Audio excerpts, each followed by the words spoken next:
오늘 다니엘서 2장 1절부터 6절까지 말씀을 통해서 내 꿈을 알게 하라 라는 제목으로 말씀을 증거하겠습니다.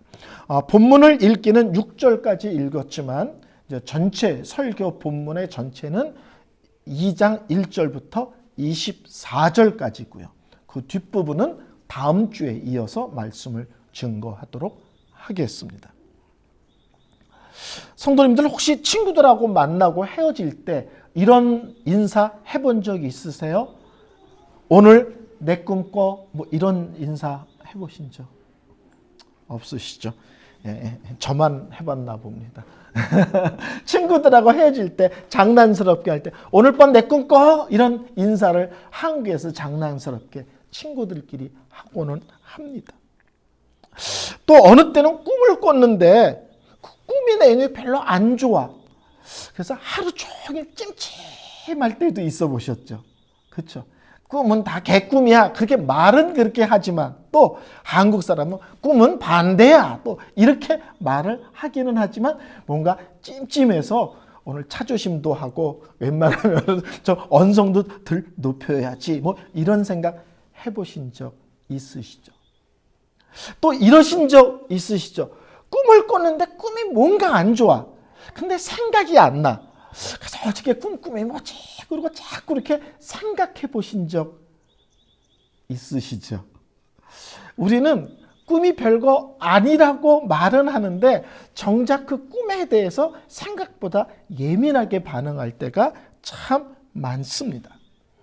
우리가 성경을 읽을 때 참 조심해야 될 것은 성경이 66권이 다 기록된 것과 되기 전과 되기 후는 성경을 보는 관점이 달라져야 된다는 것을 꼭 기억할 필요가 있습니다. 성경 66권이 다 기록된 것을 신학적 용어로는 계시가 마감됐다 이런 표현을 씁니다. 그러니까 쉽게 말하면 성경 66권이 주어지기 전에 하나님께서 우리에게 다양한 방법으로 말씀을 하시고 하나님의 뜻을 알려줬는데 성경 66권이 다 기록된 뒤에는 그런 식으로 말씀하지 않는다 하는 것입니다. 예를 들어서 성경 66권이 다 기록되기 전에는 하나님께서 자신의 뜻과 계획을 알려주는 대표적인 방법 중에 하나가 꿈이었습니다. 그 꿈이 하나님의 백성들에게 하나님의 뜻이 무엇인지 하나님의 계획이 무엇인지를 알려주시는 방법 중에 하나였어요. 그러니까 계시 중에 하나였다는 거예요. 성경이 기록되기 전에는 어느 때는 직접 나타나기도 하시고 어느 때는 천사를 보내기도 하시고 어느 때는 꿈을 꾸게도 하시고 어느 때는 제비를 꼽게도 하시고 이게 다 하나님이 자신의 뜻을 알려주는 다양한 방법 중에 하나였습니다. 자, 근데 지금 우리는 66권이 다 완성된 성경을 갖고 있죠. 두 번째, 예수 믿는 모든 사람에게는 성령님이 우리 마음에 와 계시며 언제나 함께 하십니다. 성경 66권이 우리에게 주어졌을 뿐만 아니라 이 성경을 기록하도록 역사하신 성경의 원저자인 성령님이 언제나 우리와 함께 하십니다. 그러니까 오늘날은 하나님의 그 계시가 뭐냐라고 말하면 성경 66권만이 계시입니다. 정확히 말하면 특별 계시입니다. 이해가 되시겠죠? 그러니까 오늘날 꿈을 꿨다. 하나님께서 오늘 조심하라는 뜻으로 주셨다. 이렇게 해석하지 마시라는 거예요. 그래서 꿈이 찜찜하면 저한테 와서 물어보세요. 제가 다 해석해 드릴게요. 근데 해석이 다 똑같아요. 별거 아닙니다. 개꿈입니다. 실제로 사람은요, 하루에 꿈을 엄청나게 많이 꿉니다. 그리고 대개 기억하는 것은 깨기 일보 직전의 꿈들을 대개는 기억한다고 그래요. 실제로는 꿈을 많이 꿉니다. 1편, 2편, 3편, 4편. 그래서 오늘날은 꿈에 대해서 이렇게 예민하실 필요가 없습니다. 찝찝하시면 조심은 하세요. 근데 그 꿈이 하나님이 나를 향한 무슨 뜻을 알려주시는 비밀을 알려주시는 특별한 장치라고 접근하지는 않았으면 좋겠다 하는 것입니다. 자, 우리는 구약 성경을 봅니다. 66권이 기록되기 전입니다. 꿈이 하나님이 자신의 뜻을 알려주시는 중요한 방법 중에 하나셨습니다. 다니엘서 2장은 바벨론 왕 느부갓네살이 통치한 지 2년이 지났을 때 꿈을 꿨다 하는 내용으로 시작됩니다. 문제는 꿈을 꿨는데 뭔가 찝찝해. 근데 생각이 안 나. 뭔 꿈인지. 그래서 오늘 성경 보면 마음이 번민하여 잠을 이루지 못했다 그럽니다. 꿈을 꾸고 눈이 떠졌는데 뭔가 꿈이 안 좋은 꿈인 것 같아. 꿈의 내용은 생각이 안 나. 그래서 마음이 불안해서 잠을 자지 못했다는 거예요. 우리는 가끔 이런 생각하죠. 지나가다가 산 위에 성처럼 멋있는 집을 갖고 사는 사람 보면 저 사람은 걱정 근심 없을 것 같지 않아요? 그런 생각 안 하시나요? 저 사람은 걱정 근심 없이 그냥 항상 노래 룰루랄라 부르면서 살 것 같죠? 근데 이 땅에 사는 모든 사람들은 많이 가지면 많이 가져서 걱정이고요. 없으면 없어서 걱정이에요. 제가 안양에서 강도사 생활을 하는데 성도의 60%가 사장님이셨어요. 그래서 저분들은 돈 걱정 없는 줄 알았어요. 한 분은 신방을 하는데 사장님들은 돈 걱정이 없는 게 아니라 액수가 달라지더라고요. 월급날인데 10억이 필요하네, 20억이 필요하네 그러더라고요. 없는 집은 5만 원이 필요해요, 10만 원이 필요해야 되는데 사업하는 사람들은 액수가 억 단위로 왔다 갔다 하더라고요. 그때 제가 똑같았어요. 돈 있는 사람이나 없는 사람이나 다 돈 걱정하는구나. 그리고 집집마다 다 걱정거리가 있고 집집마다 다 특별한 기도 제목이 하나씩은 다 있구나. 왕인데 꿈을 꿨는데 그 꿈 때문에 불안해서 잠을 잘 수 없었다는 거예요. 이 바벨론 사람들에게는 어떤 생각이 있냐면 나쁜 꿈을 꾸면 그게 나쁜 징조라고 생각을 했어요. 꿈이 나쁘면 앞으로 나쁜 일이 일어날 징조, 사인으로 이해를 했다는 거예요. 근데 그런 적 있죠. 꿈을 꾸고 찝찝해. 그래서 깼다가 뒤적뒤적 하다가 또 잤는데 두 번째 꿈은 더 나빠. 이럴 때가 있죠. 그런 거 없으세요? 있잖아요. 그렇죠. 뒤적이다가 했는데 두 번째 꿈을 또 안 좋아. 바벨론 사람들은요. 나쁜 꿈을 꾼 것을 나쁜 징조로 생각하는데 뒤척이다가 다시 잠들었는데 또 나쁜 꿈을 꾸면 이건 더 나쁜 징조라고 생각했다는 거예요. 근데 바벨론 사람들이 가장 꿈에 대해서 나쁜 징조, 가장 나쁜 징조는 뭐냐면 나쁜 꿈을 꾼 거는 아는데 눈을 떴는데 그 꿈이 기억나지 않을 때. 이거는 어마어마하게 자기 삶의 나쁜 징조라고 이해를 했다는 거예요. 그러니까 바벨론 왕이 꿈을 꿨는데 안 좋은 꿈인 건 같아. 근데 그 꿈이 뭔지 내용을 모르겠어. 그러면 이것은 어마어마한 나쁜 징조라고 생각해서 번민하기 시작한 것입니다. 그래서 아침이 되자 어떻게 됐어요? 박수와 술객과 점쟁이와 갈대와 술사를 불러서 내 꿈이 무엇인지를 알려달라. 그리고 그 꿈을 해석하라. 이런 얘기를 합니다. 진짜 황당하죠. 지가 꾼 꿈을 지가 몰라. 근데 부하들을 불러놓고 내 꿈을 말해줘. 이러는 거예요. 그리고 그 꿈을 말하고 그 꿈을 잘 해석하면 내가 엄청난 상을 줄게. 그러면 마술사, 점성가, 점쟁이, 주술사, 옛날에는 왕주에 이런 사람들이 항상 자문그룹처럼 있었거든요. 이 사람들이 내가 무슨 꿈을 꿨는지 알아맞혀봐. 그 꿈을 제대로 해석해. 그러면 이 사람들이 그 꿈을 듣고 무슨 생각을 했을까요? 야, 이번에 임금한테 큰 상을 받을 기회다 이렇게 생각했을까요? 우리는 죽었다 이러고 생각했을까요? 이 사람들이 뭐라고 얘기합니까? 임금님, 아무리 그래도 꿈 내용은 얘기를 해주시고 해석하라고 그러셔야지 꿈도 맞추고 해석도 하라는 무리하십니다. 그랬더니 왕이 뭐라고 말하냐면 내 꿈이 뭔지를 말하고 해석을 하지 못하면 오늘 성경에 무섭게 얘기해요. 너희 몸을 쪼갤 것이며 너희의 집을 거름덩이로 만들 것이다. 너희들을 다 쪼개어 죽일 것이고 너희 집안도 풍지 박살을 낼 것이다. 이렇게 얘기합니다. 그러자 이렇게 반응합니다. 11절인데 제가 쉽게 번역된 현대인 성경으로 읽어드릴게요. 대왕께서 물으신 것은 너무 어려워서 신이 아니면 그것을 왕께 말할 자가 아무도 없으며 또 그런 신은 사람들 가운데 살지도 않습니다. 지네들이 우상숭배를 하는 사람들이니까 자기네들이 섬기는 신도 이거는 알아맞힐 수 없다. 신만이 알아맞힐 수 있는데 우리가 믿는 신은 이런 거를 설명할 수 있는 수준의 신이 아니다. 이렇게 얘기를 합니다. 그러자 왕이 그 말을 듣고 화가 나서 이놈들을 다 죽여버려라. 이렇게 명령을 내립니다. 문제는 이놈들을 다 죽여버리라 하는데 그 죽여버리라 대상에 다니엘과 세 친구도 포함되어 있던 사실입니다. 자, 다니엘과 세 친구도 죽게 생겼습니다. 그때 다니엘이 나에게 왕에게 부탁하여 시간을 좀 주십시오.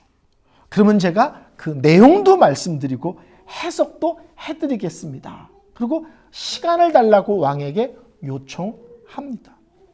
그리고 돌아와서 오늘 17절 18절에 보면 세 친구에게 우리가 이 일을 위하여 함께 기도하자라는 말씀이 나옵니다. 17절 18절 제가 읽겠습니다. 이에 다니엘이 자기 집으로 돌아가서 그 친구 하나냐와 미사엘과 아사랴에게 그 일을 알리고 하늘에 계신 하나님이 이 은밀한 일에 대하여 불쌍히 여기사 다니엘과 친구들이 다 바벨론의 다른 지혜자들과 함께 죽임을 당하지 않게 하시기를 그들로 하여금 구하게 하니라.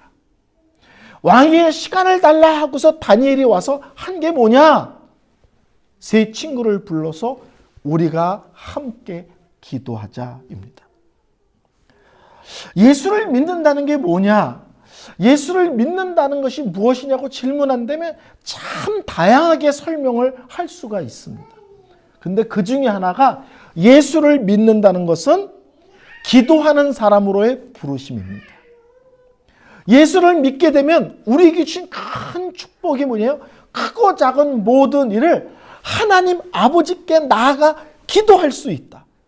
이것처럼 복이 없고 이것처럼 영광스러운 것이 없습니다. 우리가 높은 사람에게 찾아갈 수 있다. 그분하고 대화할 수 있다. 그분하고 식사를 한다. 이런 거 대단히 영광으로 여기지 않습니까? 미국에는 그런 특별한 사람하고 만나려면 돈을 내야 밥을 같이 먹는 사람들이 있잖아요. 그리고 그 사람들에게 이것저것 자문을 구하고 그것을 큰 자랑으로 여기는 그런 일들이 있지 않습니까? 예수를 믿는 거 뭐냐? 하나님께 나아가서 하나님을 부르면서 기도한다는 게 뭐예요? 내 모든 얘기를 끄집어낼 수 있고 하나님이 그 얘기를 귀담아 들어주신다는 거예요. 그리고 그 문제를 간섭하신다는 거 아닙니까?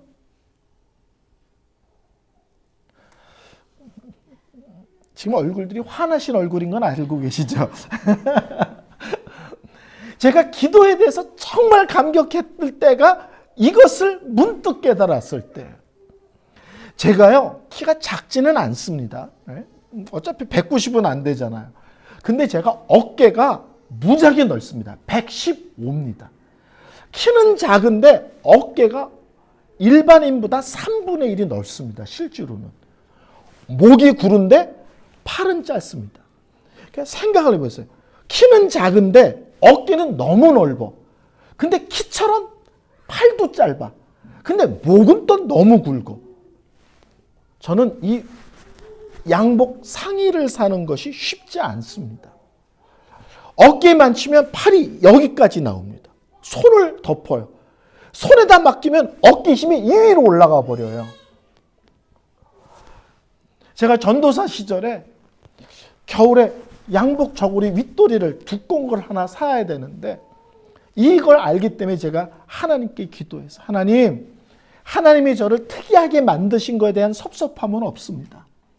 근데 내일 몇 년 만에 양복 저고리 좀 두꺼운 거 두툼한 거 하나 사려고 그러는데 하나님 내일 제 몸에 딱 적합한 옷을 하나 만나게 해주세요 라고 기도를 하다가 뚝뚝 깨달은 거예요.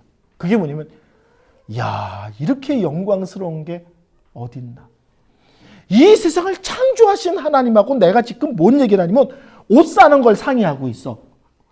근데 그게 너무 감격스러운 거예요.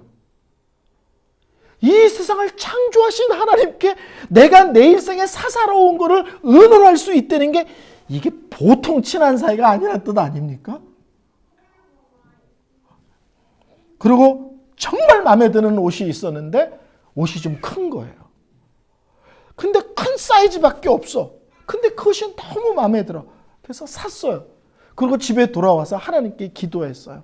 오늘 옷을 샀는데 하나님이 골라주신 줄로 알고 감사하게 입겠습니다. 근데 하나님, 옷이 좀 커요. 제가 그렇게 기도했어요.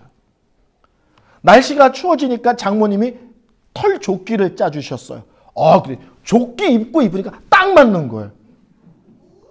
그 다음에부터 살이 찌니까는요, 조끼를 벗었는데 딱 맞아. 왜? 배가 나오기 시작하니까. 이야, 우리 하나님이 나 돈 없어서 몇 년에 한 번씩 옷 사는데 첫 해에 딱 맞는 옷 샀으면 그 다음부터 모델였을 텐데 앞으로 살찔 것을 아시고 넉넉한 옷을 딱 맞게 하시면서 살찌는 거에 맞춰서 옷이 같이 맞춰주는 놀라운 걸 경험했습니다. 이야, 예수 믿는 게 이런 거구나. 예수 믿는 게 예수 믿고 죄 용서 받고 예수 믿고 천국 가고 이런 것도 다 포함하지만 이 크고 놀라운 하나님께 내 일상의 모든 것을 이야기하는 이런 특별한 사이가 된 것이구나. 저는 이것이 예수 믿는 사람의 큰 복이요 영광이라고 믿습니다. 예수 믿는 게 뭐냐? 기도하는 사람으로, 기도할 수 있는 사람으로 부르심 받았다는 뜻입니다. 자, 다니엘이 어떻게 할까요? 우리 함께 기도하자. 문제가 심각하다. 우리뿐만 아니라 많은 사람이 죽고 사는 문제가 생겼다. 우리 함께 기도하자. 옛날에 불렀던 복음성가 중에 이런 찬양이 있습니다. 기도하자 우리 마음 아파요. 안 불러보셨어요? 기도하자 우리 마음 아파요. 이런 찬양이 있잖아요. 오늘 다니엘이 그런 거예요. 많은 사람이 죽고 사는 문제가 생겼다. 우리 함께 기도하고 하나님의 답을 찾아내자. 예수를 믿는 것은 기도의 사람으로 부르심을 받았다는 것을 의미한다면 교회라는 믿음의 공동체는 함께 기도하는 공동체입니다. 중요한 일을 결정할 때 우리 다 같이 함께 기도하며 마음을 모읍시다.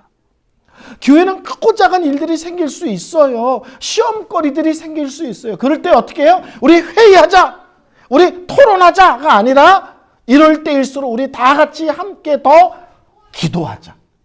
교회가 뭐예요? 함께 기도하는 기도 공동체입니다. 교회라는 공동체 전체의 크고 작은 일들을 위하여 함께 기도하기도 하지만 어느 때는 성도 한 명 한 명의 크고 작은 일들에 대하여 우리가 함께 기도하자. 우리 교회 주보에 자주 나오는 게 청년들 시험 본다. 우리 기도합시다. 졸업한다. 또 졸업하고 발령 잘 받을 수 있도록 기도합시다. 누가 아프다. 아픈 사람을 위해서 기도합시다. 여행 간다. 여행 갔다가 잘 돌아오시게 기도하자. 가족들이 놀러 온다. 와서 즐겁고 기쁜 시간 잘 보내다가 돌아가실 수 있도록 우리 기도하자. 교회는 뭐예요? 교회적인 어떤 것만이 아니라 성도들의 크고 작은 삶의 내용들이 어떻게 해요? 함께 기도하는 공동체입니다. 그래서 교회라는 말 중에 쓰는 표현 중에 지체라는 말, 가족이라는 말 정말 특별한 거잖아요. 그렇죠? 여기다가 반지를 꼈어요. 그러면 요 손가락만 어머 반지 꼈는 데가 아니라 너 결혼했구나. 손가락에다 반지 꼈는데 우리 몸 전체를 반응하잖아. 너 결혼했구나. 그렇죠? 여기가 골맞어. 근데 머리가 아파. 신기하잖아. 여기가 골맞는데 왜 머리가 아파? 이게 몸이기 때문에 다 연결된 거예요. 그래서 교회를 지체라는 표현, 가족이라는 표현을 쓴 게 뭐예요? 다 끈끈하게 연결되었다는 표현을 쓰거든요.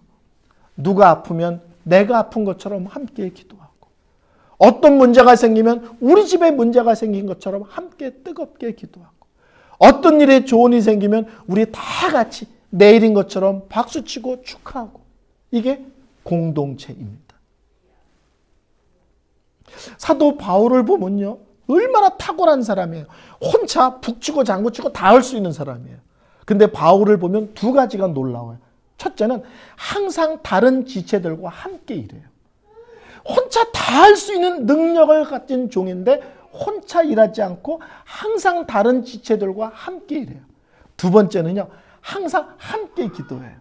바울이 성도들을 위해서 기도하지만 성도들에게 나를 위해서 기도해 주세요라는 얘기를 부끄러워하지 않고 언제나 당당하게 요구합니다. 나를 위해서 기도하세요.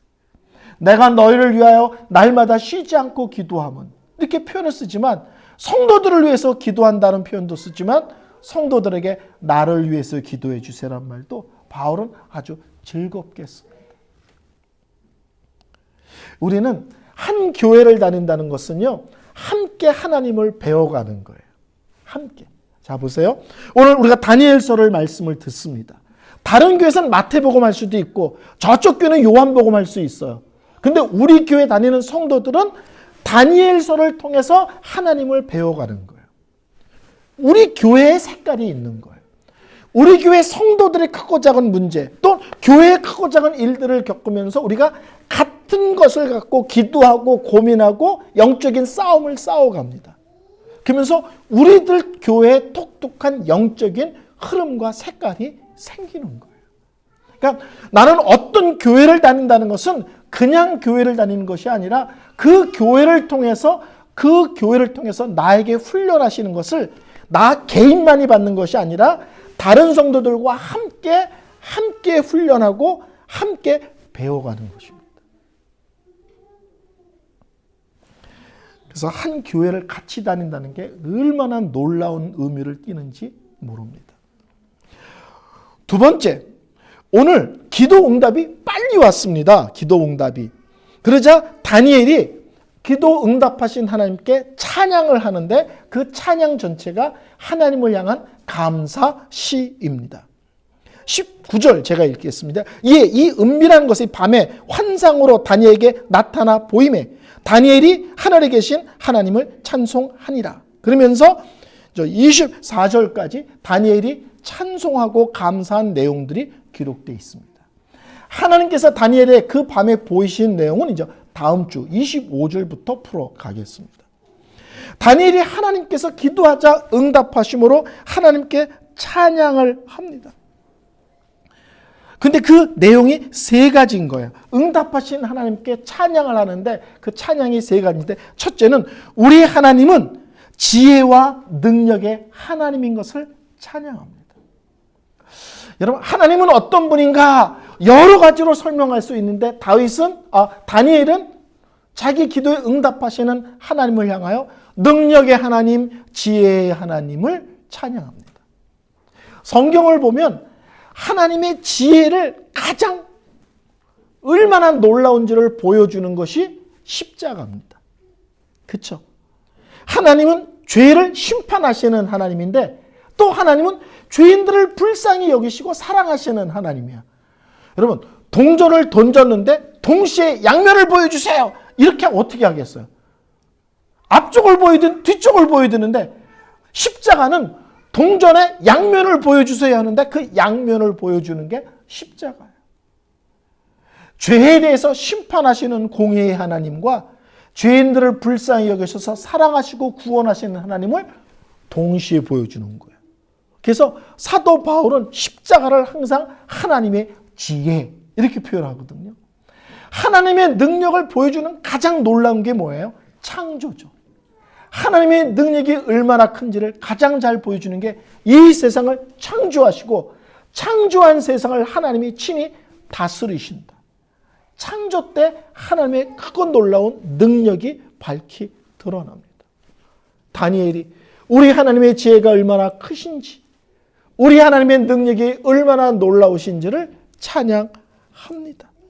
근데 23절에 보면 하나님은 능력과 지혜의 하나님이다로 끝나지 않고 능력과 지혜의 하나님은 우리에게, 하나님의 자녀에게 능력과 지혜를 주시는 하나님이기도 하시다.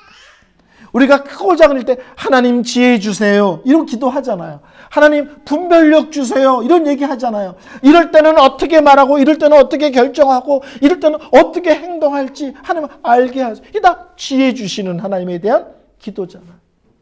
힘들고 어려울 때 능력 주세요라고 기도하잖아요. 이 어려움 잘 버틸 수 있도록, 이겨낼 수 있도록, 흔들리지 않도록, 넘어지지 않도록 능력 주세요 이런 기도하지 않습니까? 다니엘이 우리 하나님은 지혜와 능력의 하나님이실 뿐만 아니라 자기 백성에게 지혜와 능력을 주시기도 하시는 하나님이십니다. 이런 놀라운 하나님을 찬양합니다. 그 다음에 나는 게 아멘, 할렐루야 이게 나오는 거죠. 그렇죠? 두 번째 다니엘이 기도하는 내용이 뭐냐면 21절 왕들을 패하시고 왕들을 세우시는 하나님을 찬양합니다. 왕이 세워지기도 하고 왕이 패해지기도 하는, 왕의 자리에서 물러나기도 하는 것이 사람들이 뭐 올리고 내리고 하는 것 같지만 실제로는 그것을 결정하고 주관하시는 분은 하나님이시다. 다른 말로 하면 눈에 보이는 왕이 아니라 진정한 왕은 이 세상 모든 것을 친히 다스리시며 왕을 좌우하시는 하나님이 진정한 통치자시다 이 말입니다. 자, 다니엘은 바벨론의 포로로 끌려왔습니다. 그리고 몇 년 뒤에 이스라엘은 망하죠. 이런 포로로 끌려온 다니엘과 이스라엘 백성들에게 이런 고백은 소망의 내용입니다. 이스라엘이 망하고 우리는 포로로 끌려왔어. 그러면 인생이 끝 아닙니까? 근데 다윗이 뭐라고 말하냐면 너희들이 보기에는 어느 나라가 세다, 어느 나라 임금이 어떻다, 어느 나라 군대가 어떻다 그러지만 그 위에 하나님이 계셔.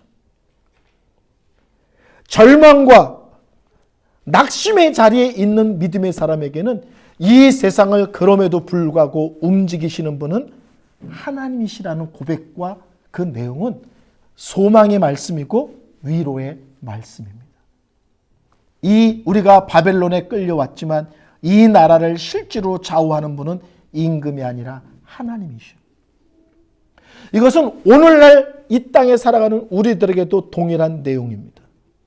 눈에 보이는 것이 세상을 움직이는 것이 아니라, 눈에 보이는 것이 내 인생을 좌우하는 것이 아니라 실제로는 이 세상을 움직이는 분도, 내 인생의 최종 결정권자도 하나님이신 것을 기억하라입니다. 우리가 정말 집중해야 될 분, 우리가 정말 기억해야 될 분, 우리가 정말 두려워해야 될 분은 보이지 않지만 분명하게 살아서 역사하시는 여호와 하나님인 것을 기억하라입니다. 세 번째는 다니엘이 뭘 고백하냐면 22절에 계시의 하나님을 고백합니다. 깊고 은밀한 일을 나타내시고 어두운 데 있는 것을 아시며 또 빛이 그와 함께 하시도다. 제가 이번 주에 다니엘서를 3번 이상 읽으세요라고 숙제를 내드렸는데 안 읽으신 분은 어머니 모시고 교무실로 찾아오셔야 됩니다.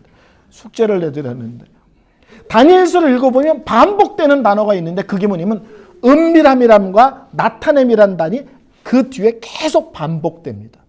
이제 오늘 성경을 다니엘서 2장을 읽으면 은밀함과 나타냄이라는 것이 반복됩니다.